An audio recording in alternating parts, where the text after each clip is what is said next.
What is up, everybody? Welcome back to another Pitching Ninja's Filthiest Pitches of the Day. Remember, before we get to those pitches, hit that subscribe button. Join Ninja Nation. And now, without further ado, here are my filthiest pitches of the day. I'm going to start with Sandy Alcantara, who had 3 Ks in 6 1/3 innings, but gave up 4 earned runs. He had this dirty changeup and this sick front door two-seamer. But his ERA this season is now 4.93.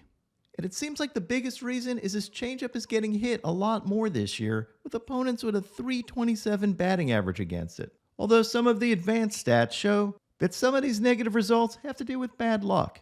I expect Sandy to right the ship soon, maybe not to the level that he pitched last year though. He faced Ryan Weathers, who had 4 Ks in 4 innings, giving up 3 runs, and had this changeup and fastball. Brandon Bielak had 6 Ks in 5 2/3 innings, giving up only 1 earned run, and had these filthy changeups. He battled Joe Ryan, who had 6 Ks in 4 innings, gave up 5 runs, and had this sweeper and sword. Nestor Cortez had 6 Ks in 5 innings, giving up 2 runs. He threw these nasty changeups. He's only thrown 2% changeups all year, but these looked really good. And got a K on this fastball. He faced Logan Gilbert, who had 4 Ks in 4 innings, but gave up 7 runs, 5 of them earned. He had these dirty sliders, but his command wasn't that great this game, and he said it was because he was falling off a little bit and not releasing the ball out in front.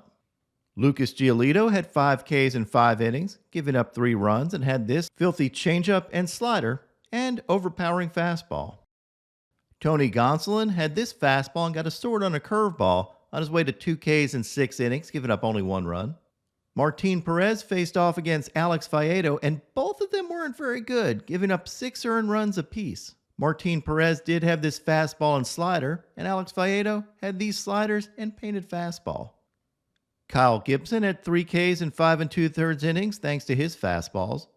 Johan Oviedo had 5 Ks in 4 1/3 innings, giving up 1 run, and had this heater as well as these nasty sliders. Bryce Elder had these wicked sliders and fastball on his way to 5 strikeouts in 7 1/3 innings, giving up 1 run. He faced J.P. Sears, who didn't have a lot of Ks. He only had 2 Ks in 6 innings, but gave up only 1 run and had this slider. Ben Lively had 6 Ks in 5 2/3 scoreless innings, giving up only 4 hits, and had these fastballs and slider.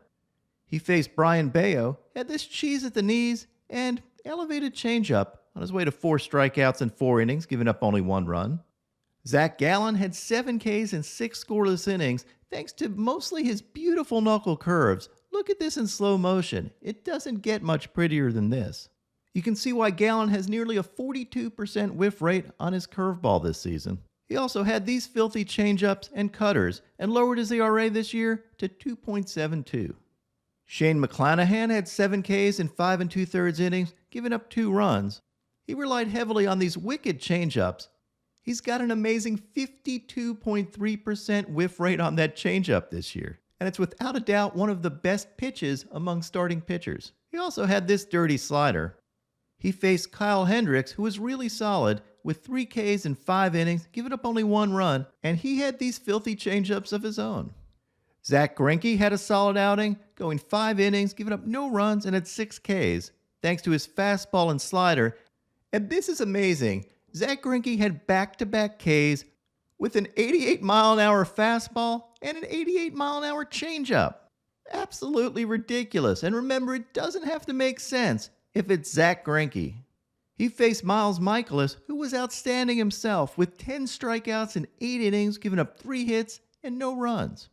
Mikolas had these gorgeous curveballs, almost too pretty to hit, as well as these elevated fastballs, which play off those curveballs. Ranger Suarez had 4 Ks in 6 2/3 innings, giving up 2 runs, and got Ks on his curveball and 2-seamers. And he faced off against yesterday's filthiest starting pitcher, Kodai Senga. Kodai Senga was absolutely brilliant. He had 9 Ks in 7 innings, gave up no runs, and only 1 hit and no walks. He had 22 whiffs in this game, with 12 of them coming on his ghost fork in only 18 swings. That's a 67% whiff rate for the game, and for the season, he's got a 57% whiff rate on that pitch.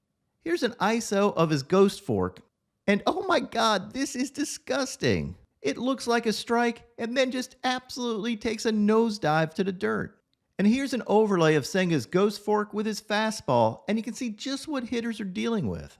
Those pitches tunnel perfectly, and that ghost fork disappears like a ghost, hence its name. Senga has an expected slugging percentage against his ghost fork of only 118, and from that overlay, you can see why. His cutter was also filthy, and here's an overlay of his cutter and fastball, and you can see why that pair is also very tough to hit. Similar to the ghost fork, those pitches tunnel well, and that cutter also dives. I mentioned Senga had 7 scoreless innings. Well, it may not have been totally scoreless if it wasn't for Nimmo's great catch here.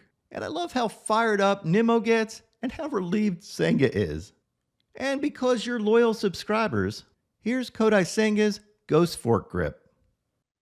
So thumb to the side. 小指は報酬にしてここにどれぐらいこっちかな on the side. Now onto my filthiest relievers. Adbert Alzolay had this fastball and slider. Felix Bautista had this overpowering 100-mile-an-hour fastball. David Bednar had these fastballs. Taylor Rogers had this fastball and had these wicked sweepers and got a sword. Junior Marte had this overpowering 99-mile-an-hour fastball. Kendall Graveman had this pretty backdoor two-seamer. Cole Sands had this breaking ball for a sword. Phil Maton unleashed this slew of breaking balls. Those things are filthy. Nate Pearson had this freeze curveball, and then annihilated the side with his fastball, slider, and hammer.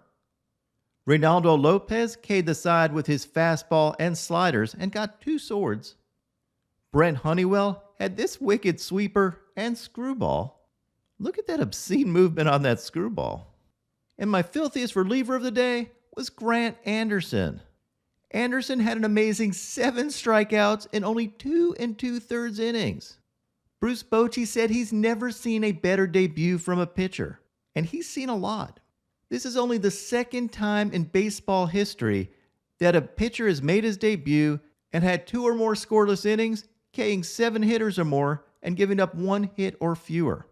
Those are a lot of caveats, but suffice it to say, Grant Anderson's debut was legendary.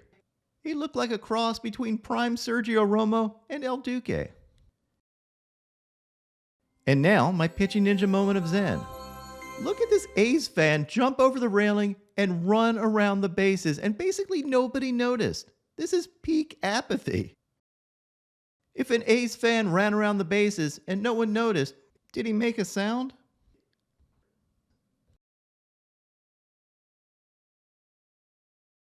What is up, everybody? My picks of the day today are 3-leg parlay. I'm going to start out with Braxton Garrett for 5 Ks or more, then take Mitch Keller for 7 Ks or more, and top it off with Hunter Brown for 7 Ks or more. What would your picks of the day be?